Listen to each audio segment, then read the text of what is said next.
इसके अंदर में क्या है ना, इसके अंदर एक थोड़ा सा क्या होता है, लिस्ट प्राइस भी इंक्लूड होगा, ठीक है।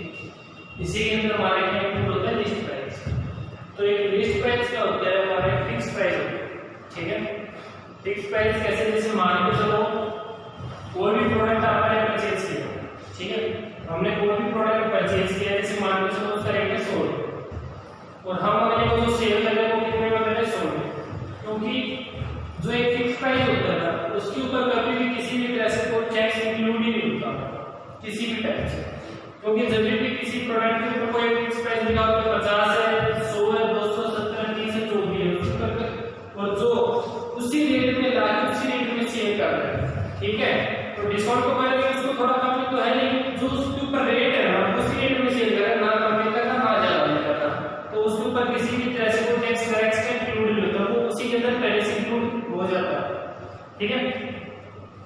तो डिस्काउंट और लिस्ट प्राइस, तो इसमें थोड़ा सा डिफरेंस क्या होता है लिस्ट प्राइस में, कहने का मतलब क्या होता है लिस्ट प्राइस का, कि जो भी आप गुड्स रिटर्न करेंगे, जो भी क्या करेंगे गुड्स रिटर्न करेंगे वो किस पे करना है, लिस्ट प्राइस पे, और किसके साथ करना है, डिस्काउंट, विद डिस्काउंट, ठीक है। मतलब अगर आपने कोई भी गुड्स वगैरह परचेज किए और उसमें से कुछ आप एक रिटर्न करना चाहते हैं, ठीक है, मान लो जो एक रिटर्न से एग्जांपल देता हूं आपको, हम जैसे एग्जाम को लेके आते हैं, ठीक है, जो आप एग्जाम्पल्स लेके आते हैं, मान लो तो हम उसको उसका रेट है जैसे 80 रुपये रेट है, हमेशा वो कितने का मिलता है, 40 का मुझे 50 का ऐसा उसका मिलता है, ठीक है। एक मान लेते हैं वो उसके ऊपर 50% डिस्काउंट देता है, 40 रुपये का देता है, ठीक है, 80 का जो था वो 40 का देता है। कई बार क्या होता है जो बुक सेलर होते हैं वो क्या होते हैं, जो पुरानी बुक्स होती है जो भी होते हैं वो वापस भी ले लेते हैं, ठीक है। तो उस केस में क्या है कि जितना आपने 50% पे लिया था जब आपने स्टार्टिंग में परचेज किया था, तो बाद में जब भी आप उसको सेल करने वापस जाएंगे, उसको रिटर्न करने जाएंगे, तो वो कितने पे लिया, जितने परसेंटेज पे आपने परचेज किया था। अगर आपने 50% पे उसको दिया तो वो आपसे लेगा भी कितने में, 50%, तो जो उसकी एक्चुअल अमाउंट थी वो 80 रुपीस थी, जब मैंने परचेज किया तो उससे ओरिजिनल प्राइस में वो 40 रुपीस कर किया, एक साल यूज करने के बाद उसको वापस करके आया, वापस जो करके आया वो 50% माइनस करेगा, तो 50% रहेगा 20 रहेगा, तो यही सेम कंडीशन होती है लिस्ट प्राइस में, ठीक है। भैया अगर आपने 10% पे लिया है तो 10% पे करना पड़ेगा, अगर आपने उससे 15% या 20% पे लिया तो उतने में ही आपको क्या करना पड़ेगा, रिटर्न करना पड़ेगा, ठीक है। तो ज्यादा ये भी डिफिकल्ट नहीं है। अब मैं एक बार थोड़ा सा लिस्ट प्राइस करवा देता हूँ, फिर आप दोनों क्या करेंगे साथ में ऐड करेंगे, ठीक है। तो इसके अंदर ट्रांजैक्शन वही होती है जो आपने डिस्काउंट को लेके की थी, लेकिन थोड़ा सा चेंज क्या होता है, अब आपने एक सिंपल ट्रांजैक्शन डिस्काउंट में क्या की, गुड्स परचेज इन कैश की थी, बट इसमें क्या लिखा है, goods purchase in cash on list price, ठीक है, ऑन लिस्ट प्राइस लिखा है। तो उस केस में थोड़ा सा हुआ, अगर लिस्ट प्राइस लिखा गया तो अपना टॉपिक कौन सा, लिस्ट प्राइस के ऊपर डिस्काउंट तो है ही, ठीक है। तो अब इसको करते हैं, जो आपकी बुक है उसका क्वेश्चन नंबर कौन सा है, 9, ठीक है। तो उसका जो भी आपके पास ट्रायल बैलेंस आएगा, उसका जो ट्रायल बैलेंस लिखना है 1500, ये उसका ट्रांसफर, ठीक है। आपको ये भी बता देता हूं मैं, तो जो क्वेश्चन नंबर 9 है तो उसके अंदर क्या कह रहा है, जो थर्ड ट्रांजैक्शन है, सेकंड ट्रांजैक्शन सॉरी, उसमें कहता है कि goods purchase from Gulshan on the list price amount है आपके पास, तो उसके ऊपर क्या दिया हुआ है, डिस्काउंट दिया हुआ है, ठीक है। तो इसमें क्या कहता है कि गुड्स परचेज फ्रॉम रवि का नाम जो भी लगा दो 50,000 कर देते हैं, और उसके ऊपर क्या 10% का क्या है, ट्रेड डिस्काउंट है, ठीक है। तो परचेज का ऑलवेज जो बैलेंस होता है हमारा वो क्या होता है, डेबिट, तो परचेज को ऊपर क्या करेंगे, डेबिट करेंगे। तो जो आप परचेज को डेबिट करेंगे वो कितनी अमाउंट से करेंगे, 50,000 में से क्या करेंगे, 10% माइनस करते हैं, 10% आपको याद होना चाहिए कितना होता है, 1/10 होता है, तो एक 0 माइनस करनी है, 5,000 आ गया मेरे पास, तो 50 में से 5 गए तो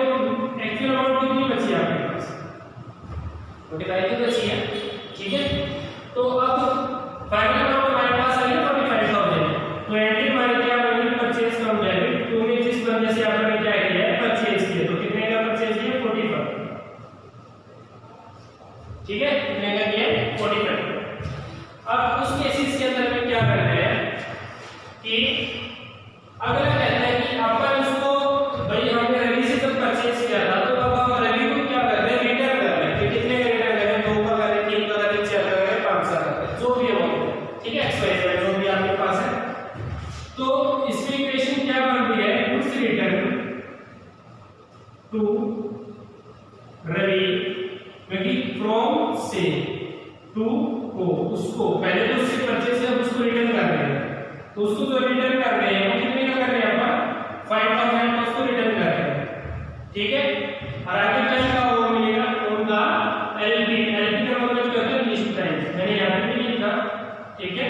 एलपी आएगा जो आपने कुछ परचेज किया था रवि से, उनका लिस्ट प्राइस 50,000 के ऊपर 10% का ट्रेड डिस्काउंट का, ठीक है।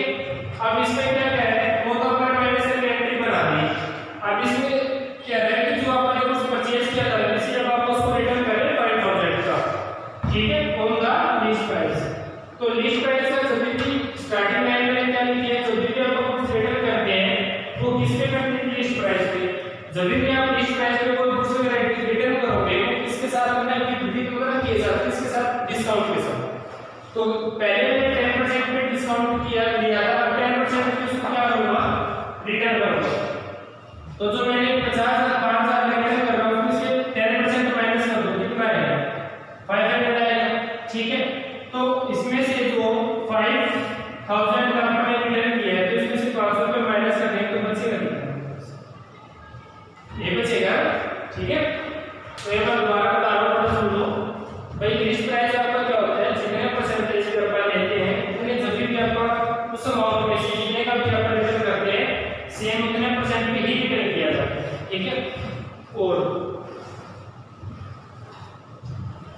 ये तो अपन ने फाइनल अमाउंट लिख दी, तो जो अपन रिटर्न कर रहे हैं वो कितने का किया है, मैंने एग्जैक्ट कितने रिटर्न किया है, 5 का, 5000 का, सॉरी। उसमें से हमें क्या करना है, 10% का डिस्काउंट माइनस करना है, क्योंकि हमने लिया कितने पे, 10%। तो इसमें से 10 माइनस करेंगे तो बचेगा कितना, 45। मतलब अब जो आपने फिल किया वो कितने का किया, 45 का किया, ठीक है। तो आपने जो परचेज किया था वो तो हमने 45 का कर लिया था, उसमें से जो रिटर्न कर रहे हैं वो कितने का कर रहे हैं, ये कितना हो गया, 3 40,500, ठीक है। जो उसमें से इतने अमाउंट माइनस करने के बाद जो फाइनल अमाउंट बची वो कितने बची है, 40,500 बची, ठीक है। तो अब मैं रिटर्न की एंट्री क्या होती है, एक बात तो याद रख लो, रिटर्न का केस क्या होता है, अपने एंट्री क्या बनाई है, परचेज का डेबिट टू रवि, अपने परचेज रवि से किया था, अब जो अब आप रिटर्न किसको कर रहे हैं, रवि को रिटर्न कर रहे हैं। तो जब भी कोई रिटर्न की एंट्री आती है तो सेम बंदे से रिलेटेड आएगी, ठीक है, और सेम पर्सन से रिलेटेड रिटर्न की एंट्री आती है, तो जो पहले डेबिट किया था उसको क्रेडिट कर दो, जो क्रेडिट किया था उसको क्या करना है, डेबिट। तो रवि अकाउंट डेबिट, तुम्हें क्या आ जाएगा, परचेज रिटर्न आ जाएगा, purchase return, short form PR की जाती है, ठीक है। तो क्या आएगा, परचेज रिटर्न आएगा इसमें, ठीक है। तो अब आप इसके एंट्री क्या बनाएंगे, रवि अकाउंट डेबिट, तुम्हें क्या आएगा, परचेज रिटर्न 45, ठीक है। तो ये भी हमारी एंट्री हो गई है। अब थर्ड एंट्री में वो क्या कह रहा है कि अपन स्टार्टिंग में हमने इतने का परचेज करने के बाद इतने का रिटर्न कर दिया, तो क्लोजिंग कितना रहेगा, 40,500 रहेगा।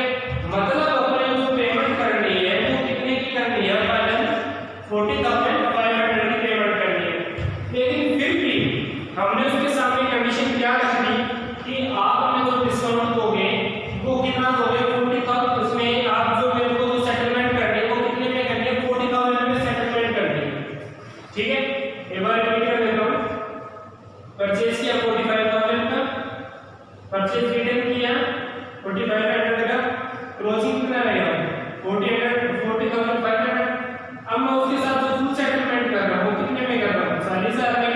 तो मेरे को डिस्काउंट कितना मिल गया, डिस्काउंट पर कितना हुआ मेरे को, 500, ठीक है।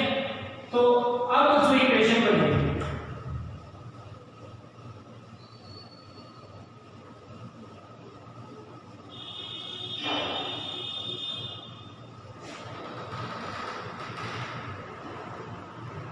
मतलब paid cash in full settlement 40,000, मतलब अब आपका जो पेमेंट कर रहे हैं फुल सेटलमेंट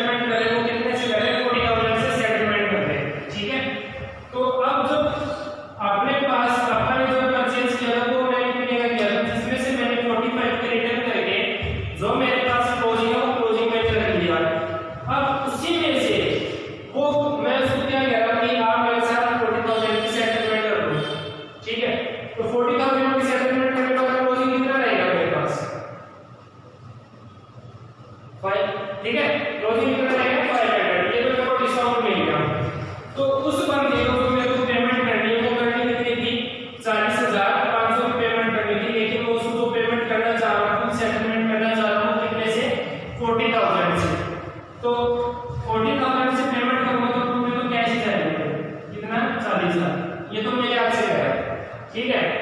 तो उस बंदे को जो पेमेंट करनी थी वो इतने की करनी थी, लेकिन मैंने पेमेंट करी थी उसके साथ 40,000 की, तो जो वो मेरे को डिस्काउंट दे रहा है वो कितने का दे रहा है, 500 रुपए का।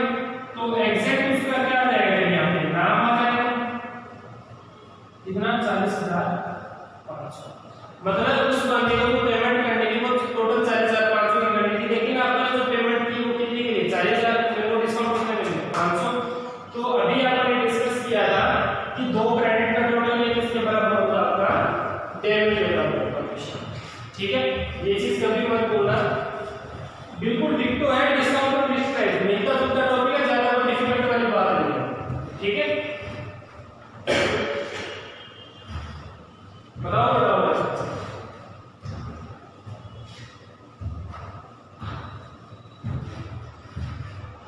बस डिस्काउंट में क्या था कि हमने इतने का परचेज किया था, इतने में सेटलमेंट हो रही है, वो सेटलमेंट हो रही है तो वो तो आपस में निकाल देंगे। अब बट इसमें थोड़ा सा इंक्लूड क्या कर दिया कि आप इतने का परचेज करने के बाद उसको रिटर्न करने के बाद सेटलमेंट चले, रिटर्न करके सेट कर दिया, ठीक है। ज्यादा बड़ा वाली बात नहीं हो जाएगी, ठीक है। रफ कर दो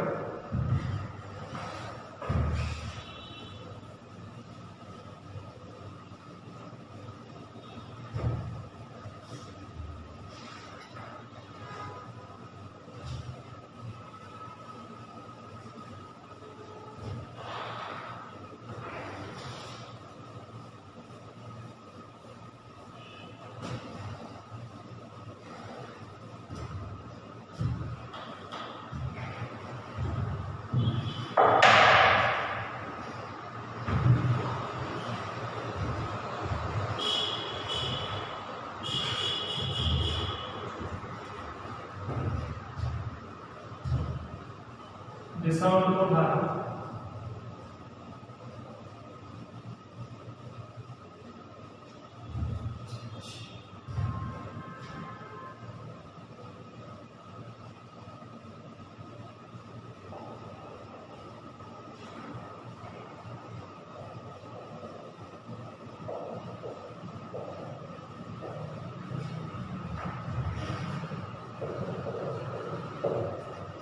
ठीक है। एंट्री वही है भाई, मैंने पहले तो आपको क्या करते थे, एंट्री में फुल सेटलमेंट दी हुई होती है भाई, 45,000 परचेज करने के बाद 40,000 सेटलमेंट करना है, वो तो अमाउंट दी हुई होती है। लेकिन इस केस में हमें क्या करना है, मैंने इसमें इंक्लूड कर दिया कि फुल सेटलमेंट के बजाय मैंने आपको क्या दे दिया, 2% का डिस्काउंट निकाल एग्जैक्ट अब अपने को निकालना, ठीक है। तो जो मैंने परचेज किया वो कितने का दिया, 80 का, 80 में से 10 माइनस करेंगे तो कितने का बचेगा, 72 का। यहाँ तक तो कोई दिक्कत नहीं, ठीक है।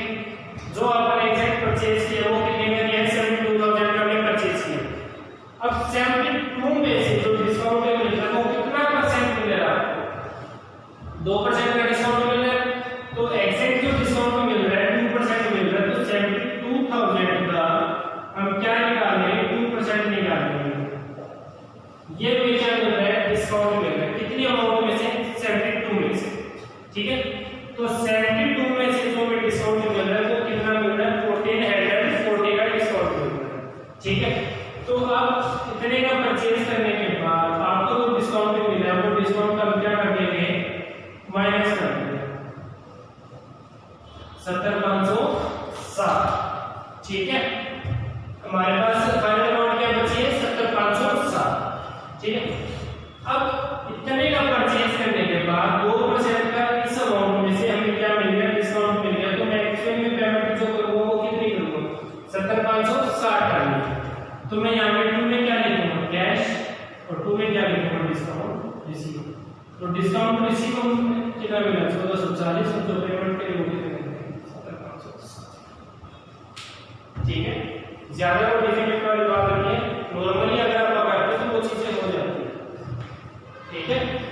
अब कोई भी आपको कह दे इतने का तो बाजार से बात करके मिलाया है, इसके ऊपर भी कोई इतने का डिस्काउंट मिलने के बाद क्रेडिट का कैश इतना है, नॉर्मल सी बात, सिंपल आप निकाल सकते हो, ज्यादा डिफिकल्ट वाली बात इस अमाउंट का पहले ये निकाल दो, जो फाइनल अमाउंट है उसका 2% कर दो, बस फाइनल अमाउंट कर दो।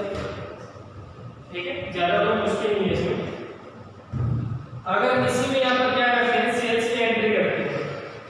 ठीक है, इसी में हमें क्या करनी है, सेल्स की एंट्री करनी है। तो इक्वेशन क्या बनेगी,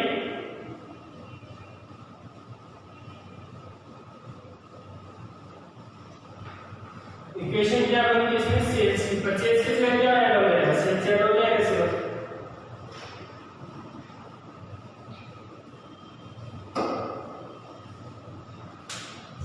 ठीक है, तो इक्वेशन बनी चाहिए इसकी हमारे पास।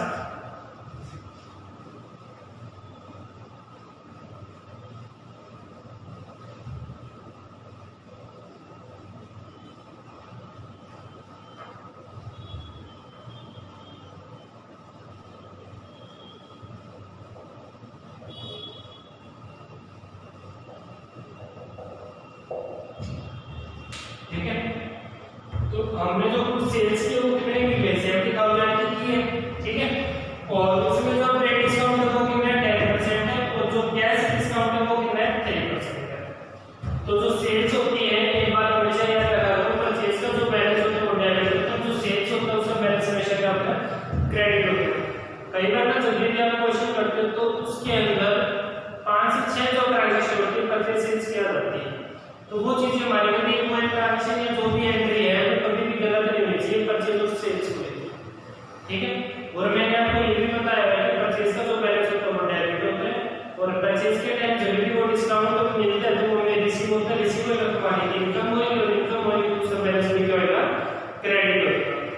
जब आप सेल करते हैं तो सेल्स का जो बैलेंस होता है हमेशा क्या होता है, क्रेडिट होता है, और सेल्स के टाइम हम क्या देते हैं, डिस्काउंट देते हैं।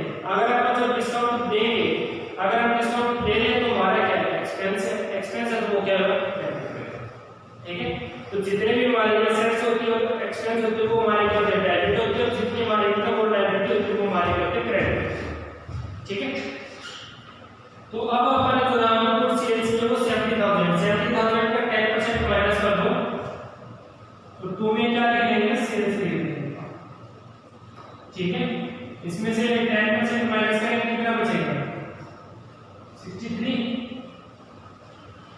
इसमें से 10% माइनस करेंगे,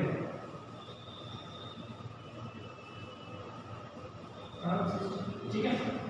तो उसके बाद हमें क्या करना है, इस 63 के ऊपर आप अगले को क्या दे रहे हैं, डिस्काउंट दे रहे हैं। 63,000 का हमें क्या करना है, डिस्काउंट दे रहे हैं। कितने का डिस्काउंट दे रहे हैं, 1890 रुपए का। कितने अमाउंट में से, 63,000 में से, तो 63,000 में से जो आप डिस्काउंट दे रहे हैं वो 1890। ठीक है, एक्चुअल में जो मैंने सेल की थी वो इतने की थी। ठीक है, उसमें से जो मैं डिस्काउंट दे रहा हूँ 1890 का दे रहा हूँ, उसमें से माइनस कर देंगे तो फाइनल अमाउंट क्या बचेगी, 61,110 अमाउंट में। ठीक है, तो मेरे पास जो कैश आएगा वो कितना आएगा, 61,110। आपने जो डिस्काउंट दिया है तो डिस्काउंट हमें कितना दिया है, 1890 का। कितने अमाउंट में से, इस अमाउंट में से। अगर सर मैंने उसको 63,000 का सेल किया था तो उसमें से 1890 का मैंने डिस्काउंट देंगे, अगला महीने जो पेमेंट करेगा वो एक्चुअल पेमेंट ये।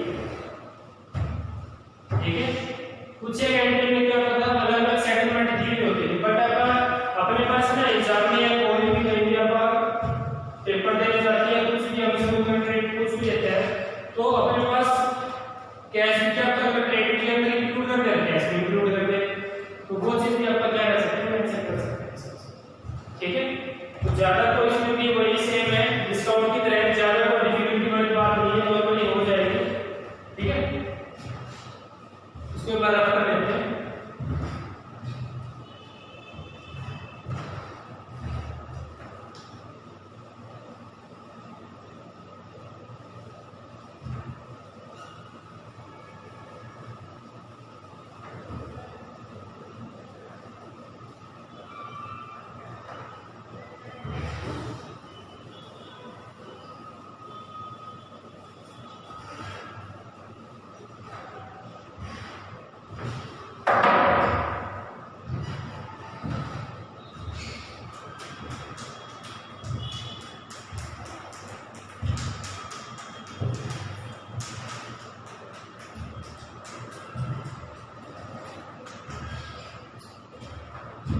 कोई कंटेंट अगर पाया जाए मैं बात बता देता हूँ।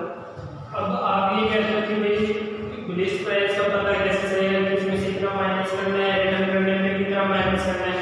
तो ना आपको जो भी कोई एंट्री किया है ना, तो उस एंट्री के अंदर कुछ एक एंट्री को सिंपल बता देता हूँ आपको क्या लिखी आती है।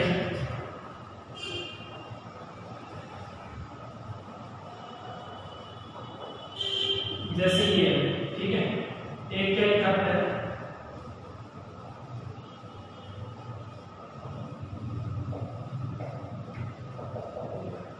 तो लिस्ट प्राइस की पहचान कहाँ होती है, हर एक एंट्री के अंदर आपको लिखा हुआ मिलेगा कि लिस्ट प्राइस है कहाँ पे या कैसी है क्या चीज, ठीक है।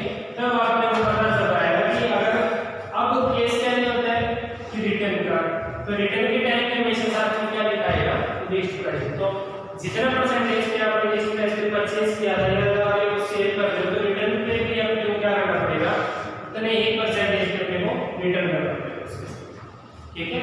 एग्जाम में जो जेका 6 मंथ का कोर्स होता है ना, जो 6 मंथ का कोर्स होता है उसके अंदर जनरल एंट्री आती है, जनरल एंट्री आती है 20 नंबर की आती है। तो जनरल एंट्री हमारी जगह क्यों होनी चाहिए, जितने भी आपको डाउट है आप डाउट ले सकते हो, ठीक है। और एग्जाम में ना होता है कोई डिफिकल्टी वाली बात नहीं होती, जो तुम्हारा जो प्रोसेस आता है वो क्या होता है, 30 क्वेश्चन हमारे क्या होते हैं, एमसीक्यू के होते हैं, ठीक है। एमसीक्यू नहीं बोल सकते आप लोग एक दफा, बट बोल भी सकते हैं भाई 10 क्वेश्चन आपके एमसीक्यू आते हैं, 10 क्वेश्चन आपके फिलअप्स आते हैं, और 10 क्वेश्चन आपके प्रिफरेंस, ठीक है। तो मल्टीपल चॉइस क्वेश्चन नॉर्मल सी बात है, क्वेश्चन आएगा तो 4 ऑप्शन दिए हैं, ठीक है। और क्लिनिकल मैथ्स में आपको ना क्वेश्चन तो 10 मिलेंगे लेकिन ऑप्शन कितने मिलेंगे, 40 मिलेंगे। कई बार वो पजल करने के लिए टाइम वेस्ट करने की बात होती है, ठीक है। तो ट्रू फॉल्स आपको पता है ऑप्शन क्या होने चाहिए, या तो ट्रू ऑप्शन मिलेगा या आपको क्या मिलेगा, फॉल्स का मिलेगा, बट कोई ऑप्शन नहीं है, ठीक है। ये तो छोटा सा मजाक था। तो ये 30 क्वेश्चन आते हैं आपके, अब ये 30 क्वेश्चन है तो मल्टीप्लाई क्या करेंगे, 2 करेंगे, तो 60 नंबर का आपको क्या पता है होता है, ठीक है। क्योंकि जितना तुम ध्यान से करोगे ना, कई बार आपको क्वेश्चन पढ़ते हैं आप ये कैलकुलेशन में पढ़ा नहीं था, अरे उसको जैसे आपको थोड़ा 1-2 बार और पढ़ेंगे ना, कई बार आपको टॉपिक करते हैं, जैसे आपने लिस्ट प्राइस का टॉपिक किया, ठीक है, अच्छे से कर लिया, तो इसी में से अपना क्वेश्चन निकाल लेगा घुमा फिरा के, बट आपको क्या रहेगा कि ऐसा में पढ़ा नहीं, आप उसको पढ़ो, रीड करो, जैसे आप रीड करते हो ऑप्शन दिखते हैं ना, थोड़ा सा दिमाग में आती है, ठीक है। तो ये तो आपका प्रोसेस होता है। उसके बाद क्या आता है, जो आपके सब्जेक्टिव क्वेश्चन आते हैं, ठीक है। सब्जेक्टिव के अंदर क्या होता है आपका कि आपके क्वेश्चन आते हैं 15, लेकिन उसमें से मैं करने की करके 12, ये उसमें से करने की करके 12, तो मल्टीप्लाई 5 करोगे तो कितना होगा आपका, 60 होएगा, ठीक है। तो उसमें से आपके जो होएगा वो कितना आएगा, 60 के अकॉर्डिंग होएगा। तो उसके बाद टोटल 12 क्वेश्चन करने हैं, मल्टीप्लाई क्या करेंगे 5 करेंगे, तो 60 हो जाएगा, ठीक है। उसके बाद हमारे क्या आते हैं, प्रैक्टिकल क्वेश्चन आते हैं, प्रैक्टिकल क्वेश्चन आते हैं 3 में से करने के लिए 2, एक क्वेश्चन होता है 30 मार्क्स का, तो टोटल कितने होगा 60, तो 6 12 18 एग्जाम में होता है 180 का होता है प्लस 120, तो टोटल होता है 300 का। अब 120 क्या होता है, इसके अंदर माइनस है 60 नंबर का, और 60 नंबर की आपकी असेसमेंट होती है। आपको जो नंबर बनाने होते हैं वो 180 में से कितने बनाओगे, कई बार स्टूडेंट कहते हैं सर ग्रेड आने चाहिए हमारे को, तो और ये ग्रेड तक ज्यादा सीधी सी बात है, ठीक है। तो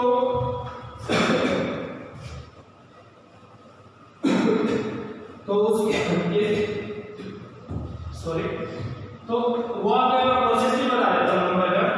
अगर तुम 180 में से 180 में से आप 140 प्लस नंबर रखते हो तो आप कहीं ना कहीं जाके A+ ग्रेड के अंदर आओगे। A+ क्या रहता है प्लस, तो ठीक है, उसमें तो बुलंद होनी चाहिए, बाकी पता नहीं, ठीक है। तो आपकी A या फिर क्या हो सकता है, A+ ग्रेड होनी चाहिए, ठीक है। उसके बाद क्या होता है, एक प्रोसेस निकालता हूं मैं तुम्हारे लिए, जो एग्जाम होता है वो आपको होता है 300 का, ठीक है। मैंने आपको बता दिया है 180 का रिटर्न प्लस 120 वाइवा असेसमेंट, तो टोटल होता है 300 का, ठीक है। तो जैसे 2017 की बात बता रहा था आपको, उस टाइम पेपर क्या होते थे कि मतलब सेमेस्टर वाइज होते थे, 300 नंबर का पहले, 300 नंबर का बाद में, तो 600 में से नंबर होते थे, वही चीज मिला के वो कर दिया 300 बना, ठीक है। तो अगर आपके नंबर आते हैं 160 से 180 के बीच में, तो आपकी ग्रेड क्या आती है, सी आती है, ठीक है। अगर 160 में से भाई एक भी नंबर कम हो गया ना, एक नंबर भी, तो आप पेपर में क्या लिखाएगा, आर मजा आते हैं आर, ठीक है। तो ये चीज आपकी किसमें से है, 320। अगर आपके नंबर आते हैं 180 में से 180 और 210 के बीच में से, कितने में से, 300 में से, तो आपकी ग्रेड क्या है, बी ग्रेड, ठीक है। अगर आप 210 से लेके 240 के बीच में आते हैं, तो आपकी ग्रेड क्या है, कितने में से, 300 में से। अगर आप करते हैं 240 प्लस, तो आपकी ग्रेड भी 1 कितने में से। आप देखो कौन से स्टेज में कहते हैं सर हमारे तो ये रेडा एग्जाम में है, कोई चीज ऐसा कुछ नहीं होता भाई, ध्यान से पढ़ लो, अच्छे से पढ़ लो, ना कोई याद हो कि ना कुछ, जितना अच्छे से पढ़ोगे, मैंने तुम्हारा टाइम टेबल भी दे दिया है, तुम कहाँ और कौन से स्टेज में अंदाजा लगा। अब थोड़ा सा मैं क्या करूंगा आगे, जैसे एग्जाम आता है उस एग्जाम के अकॉर्डिंग तुम्हारा टेस्ट किया, ठीक है। एग्जाम एक बात तो बता देता हूँ, कितने टाइम का होता है, कितने टाइम का होता है, ठीक है। मतलब आपको कितने मिनट का है, 180 मिनट का। 1 ईयर वाला को बता रहा हूं मैं, ऐसे डीएफए वाला, ठीक है। तो उस केस में क्या होता है, जैसे 180 मिनट है, तो इस केस के अंदर में क्या करना है, जैसे तुम 30 क्वेश्चन करते हो, ठीक है, एक क्वेश्चन में मैं 1 मिनट मान लेता हूं, ठीक है, 1 मिनट भी नहीं मान सकता, और तुम्हारे लिए मैं 2 मिनट मान लेता हूं, ठीक है भाई। एक क्वेश्चन को अगर आप रीड करते हैं, क्वेश्चन पढ़ते हैं, समझते हैं उसको, तो 1 मिनट या 2 मिनट भी लग सकती है। मैं वो थोड़ा सा एक्स्ट्रा टाइम मान नहीं सकता, तो लमसम से 30 क्वेश्चन कर रहे हो, 50 मिनट मान लो, ठीक है, 50 मिनट मान लो, ठीक है। तो 180 में से मैंने 50 मिनट माइनस कर दिए एमसीक्यू क्वेश्चन, तो कितना बच गया मेरे पास, 130, ठीक है। जब आप क्वेश्चन करते हो, सब्जेक्टिव क्वेश्चन करते हो, सब्जेक्टिव क्वेश्चन करने आपके लिए 12 क्वेश्चन, जिसमें सॉरी 15 आते हैं, जिसमें से मैं करने के 12 क्वेश्चन, ठीक है। एक क्वेश्चन होता है 5 नंबर, तो 5 नंबर का क्वेश्चन है, तो मैक्सिमम से मैक्सिमम आपको जो लाइन लिखनी है वो होनी चाहिए 15 से 20 लाइन होनी चाहिए। तो मेरे अकाउंट उनके लिए बता रहा हूँ, क्योंकि रिजल्ट ना कोई अच्छा बनता है, अगले को अच्छा पॉइंट ऑफ व्यू लिखा हुआ मिलेगा, नंबर देगा। कई बार एग्जाम पेपर बुरा है, नंबर नहीं, तो वो चीज नंबर वही करते हैं, लिखने का भी आप लिख के दिया है, कोई बंदा एक लाइन में वैसे कितने वर्ड लिखे जाते हैं, 7 हमेशा होते हैं, कोई लिख रहा है 5, कोई लिख रहा है 6, दूसरी लाइन में 5, तीसरी में 6, अगली में 4, ऐसे नंबर थोड़े देगा, ठीक है। तो 5 वाला क्वेश्चन 2 ये लाइन टाइप करने के लिए मैं मिनट मानता हूँ आपकी 4 मिनट, मैक्सिमम 4 मिनट, 5 तो लिखेगा, ठीक है। तो 12 से 48 50 मिनट, इसमें मान लो आप क्वेश्चन वगैरह भी रीड करते हो, तो टाइम कितना रहेगा, 80 मिनट रहेगा। अब इस 80 मिनट मतलब अब जो प्रैक्टिकल क्वेश्चन आते हैं, प्रैक्टिकल क्वेश्चन में बात करता है, एक एक्सेल का क्वेश्चन आता है, ठीक है, एक ट्रायल बैलेंस, एक फाइनल अकाउंट, एक बैंक रिकंसिलिएशन स्टेटमेंट, एक आता है कलेक्शन। अब आप उसके ऊपर देखिए, नीचे 6 लिखिए, 5 जो भी है, एक्सेल का पैटर्न क्वेश्चन है, आते जाते हैं, ये तो डर है। और एक कौन सा, कलेक्शन, ये 2 क्वेश्चन आते हैं, ठीक है। अगर क्या पता ये आ जाए ट्रायल बैलेंस, तो ये 2 ना आए, क्या पता ये आ जाए तो ये 2 ना आए, क्या पता ये आ जाए तो ये 2 ना आए, ठीक है। ये 2 तो पैटर्न आएंगे, एक्सेल में रेशो आते जाते हैं, ठीक है। एक क्वेश्चन कोई भी आ सकता है, अगर क्वेश्चन रीड कर रहे हो अच्छे से और उसको सोल्व कर रहे हो, फिर ट्रायल बैलेंस बना रहे हो, फाइनल अकाउंट का आ गया, बीआरएस का आ गया, रेशो जो भी आ गया, ठीक है। मैक्सिमम से मैक्सिमम एक क्वेश्चन, इस क्वेश्चन को करने के लिए आपको मिनट होते हैं 10-10 मिनट में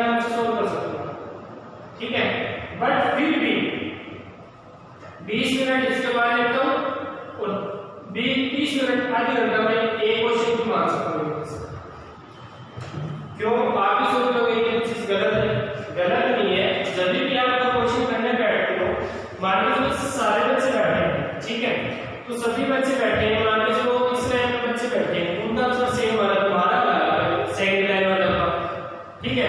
फर्स्ट 3 बैच में जो स्टूडेंट बैठे हैं उनका क्या बचा आंसर, मेजर और बाकियों का आंसर हो पूछा हो, तो आंसर अगर अलग हो गया ना सोच लो तो तुम्हारे दिमाग में क्या होगा। अब क्या पता एक लड़का या लड़की का उसका आंसर मेजर है, दोनों साइड का ट्रायल एंड इसमें एक का सस्पेंस काउंट बच रहा है, तो अगला सोच क्या होता है इसका गलत है या मेरा गलत है, तो दिमाग वहां जाता है, तो वो टोटल करने में दिमाग लेता है। तो 50 मिनट मैक्सिमम मांगना, ठीक है। तो कितना टाइम लगेगा, 30 मिनट रहेंगे आपके, ठीक है। अब इस 30 मिनट को कंज्यूम एक और बात बता देता हूँ। जब आपका मार्केट में एग्जाम स्टार्ट होता है, एग्जामिनर आपको क्या देता है, शीट डिस्ट्रीब्यूट करता है, फिर आपको क्वेश्चन पेपर देगा, फिर उसको करने का इंस्ट्रक्शन देगा, फिर आपको वो साइन वगैरह करवाएगा, तो लमसम से लमसम 15 मिनट मांगो, ये गए 15 मिनट गए, ठीक है। और एग्जाम में कई बार क्या होता है, जब पेपर कईयों का हुआ होता है ना, एग्जाम में 10 से 15 मिनट पहले भी नहीं लेगा पेपर, 10 से 15 मिनट पहले ले लेता है पेपर, पहले देता हूँ पेपर, ठीक है। तो उस केस में क्या है, ये भी आपको मैंने कटा, तो टाइम तो गया। अब 15 मिनट ये तो अभी घंटा गए, तो लमसम आपको एग्जाम कितने घंटे, 2.5 घंटे, तो आप कितना टाइम मांगे चलो उसको 2 घंटे, 2.5 घंटे एग्जाम मांगे चलो। अगर आप 2.5 घंटे एग्जाम मांगे चलो ना, तब जाके आप पढ़ेंगे 3 घंटे के अकॉर्डिंग एग्जाम कंप्लीट हो पाएगा। तो थोड़ा सा जितना तुम पढ़ने की स्पीड बढ़ाओगे, जितना उसको बार-बार उसकी रिपीटेशन करोगे, उतना तुम्हारे लिए बेनिफिट है, ठीक है। डाउट लेके आओ, अच्छी बात है, क्लियर करेंगे, लेकिन डाउट ही नहीं है तो फिर फायदा क्या, ठीक है।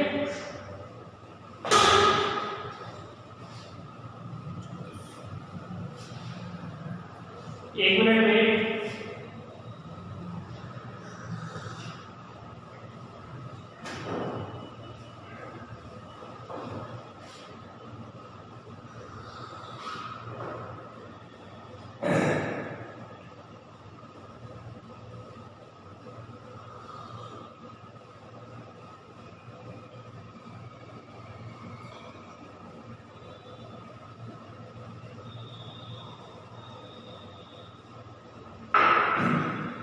देखो इसको समझो, ठीक है, क्योंकि एग्जाम तुम्हारे हाथ में होता है कंप्लीट करना, ऐसे एग्जाम नहीं करना, ठीक है। जितना समझ के करोगे उतना बेनिफिट है, ठीक है।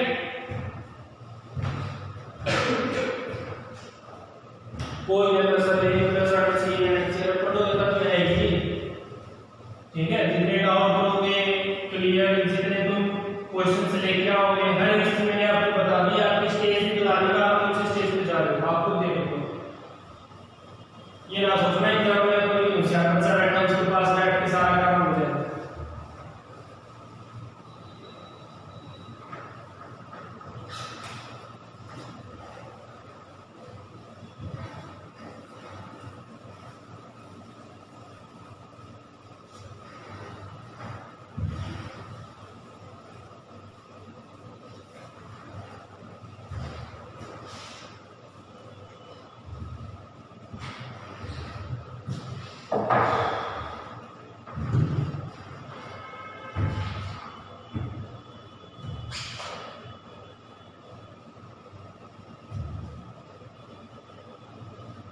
और पेपर क्या होता है, जब आप एग्जाम वगैरह देते हैं ना, तो एग्जाम वगैरह के अंदर कुछ जनरल क्वेश्चन पूछ लेते हैं, ठीक है, जो हमारे अकाउंट में भी होते हैं, ऐसी बात नहीं है। पेपर सिलेबस होता है ना, जैसे अपन डिस्कस कर रहे थे लास्ट क्लास में कि सिलेबस करवा कंप्लीट किया जाता है, लेकिन जनरल उसी सिलेबस उसी टॉपिक में से कोई क्वेश्चन निकाल लेते हैं, ठीक है। अभी मैंने आपको अब ना एक नया टॉपिक क्या है एग्जाम के अंदर, बीआरएस का क्वेश्चन है, तो बीआरएस में हमें वो करना पड़ेगा, एक एडिशनल और होगा हमारे पास। तो बीआरएस का मतलब क्या है, बैंक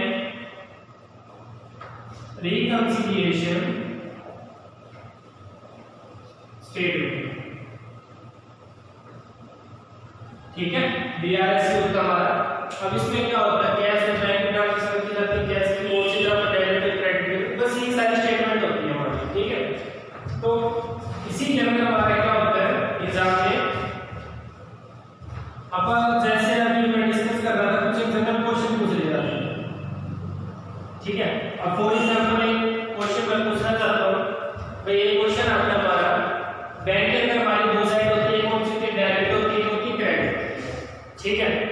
एक हमारा क्या कर दिया, एक हमारा प्लस सी आर और एक ऊपर हमारा माइनस।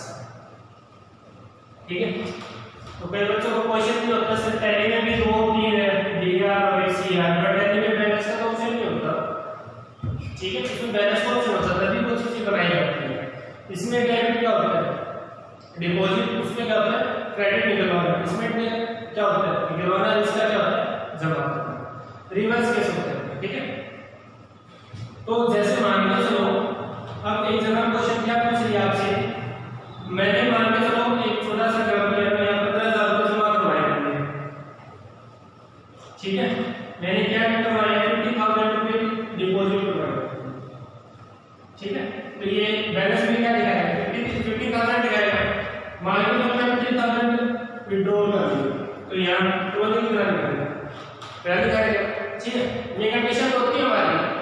अब एक जनरल क्वेश्चन मैं पूछ लेता हूं, अगर यहाँ पे अपना डिमांड करने का 50,000 की, तो यहाँ पे कितना आना चाहिए -3,000।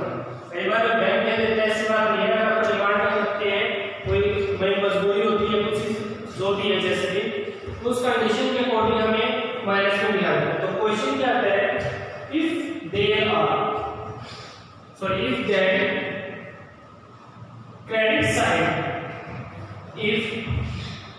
credit side is the greater than debit side, मतलब क्रेडिट साइड से ज्यादा अगर डेबिट साइड होती है तो वो हमारा क्या होता है, मतलब दैट इज कॉल्ड, तो वो हमारे लिए क्या होता है कि बैंक ओवरड्राफ्ट, ओवरड्राफ्ट को क्या लिखा जाता है ओडी लिखा है। ओवरड्राफ्ट का मतलब क्या है, बैंक उसने क्या निकलवा लिया, ज्यादा अमाउंट निकलवा ली है, और ज्यादा अमाउंट निकलवा ली है तो उसके इसमें क्या है उसका जो बैलेंस होगा वो किसमें जाएगा आपका माइनस में जाएगा। और इस माइनस को कवर करने के लिए अगर आप 5,000 का जमा करवाते हो तो अकाउंट में कितने आएंगे आपके 2,000, क्योंकि 3,000 क्या दिया आपके माइनस, उस माइनस को कवर करने के लिए बैंक रखिएगा और आपके अकाउंट में 2,000 रुपए डिपॉजिट कर देगा। तो ये कंडीशन होती है। ठीक है, और सेकंड क्वेश्चन क्या आता है, जैसे जनरल क्वेश्चन है भाई, जो एक बैंक के अंदर आपको पता है कि जिस भी बंदे का अकाउंट होता है बैंक के अंदर उसके पासबुक तो अपलोड होती है, तो एक क्वेश्चन ये आता है कि बैंक के अंदर जो पासबुक होती है उसको कंप्लीट करवाने का कस्टमर का हक है या नहीं है, भाई वो कस्टमर का हक है या नहीं है, तो वो चीज क्या होती है, यस होती है, क्योंकि वो ट्रिप बॉक्स में आता है। तो बस एक जो जनरली क्वेश्चन होता है वो हमारे लिए ये क्रिएट करता है। ठीक है, तो ऐसे कोई दिक्कत वाली बात नहीं है, जनरल क्वेश्चन भी अगर आपसे पूछे तो आप दे सकते हो, उसको अच्छे से पढ़िए।